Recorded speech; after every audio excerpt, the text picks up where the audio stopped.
Kahit tumigil pa ang krisis sa Middle East ngayon, ang presyo ng produktong petrolyo hindi pa rin magiging abot kaya sa nakararami. Tanong ng isang mambabatas, posible bang bumalik sa ₱100 o pababa ang kada litro ng produktong petrolyo? Giit ni Energy Secretary Sharon Garin sa Kamara sa briefing tungkol sa pagtugon sa Middle East crisis. Maaring magtagal pa ang problema sa presyohan kesa sa tigil putukan. 20% is from the Middle East, 80% from the rest of the world. Now, if the war stops today, will the 20% be able to deliver?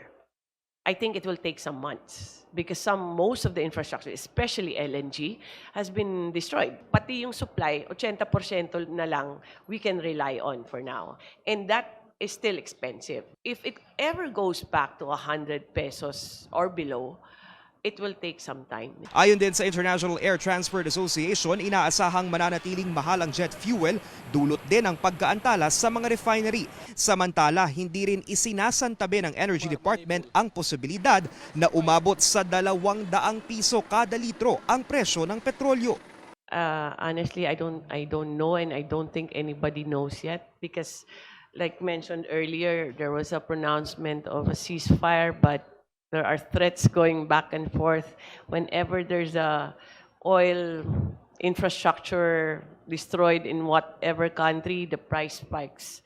Then babagsak na naman, and then suddenly something else happens. Ikinabahala ito ng isang mambabatas dahil ang ilan daw mga driver nagbabalang titigil na sa pamamasada. This is a stern warning to all of us na we need to revisit our deregularization law immediately because we cannot wait until that crisis occurs and suddenly wala na tayong riders, wala na tayong delivery dahil dito at umabot tayo ng ₱200. Aminado ang DOE na isa sa kritikal na hakbang laban sa krisis ang pag-amyenda ng Oil Deregulation Law na nagtanggal ng kontrol ng gobyerno sa industriya. Nakabinbina ang iba't ibang panukalang layong amyendahan ang batas. Kabilang narito ang pag-uutos sa mga oil company na isa publiko kung paano pinipresyohan ang petrolyo.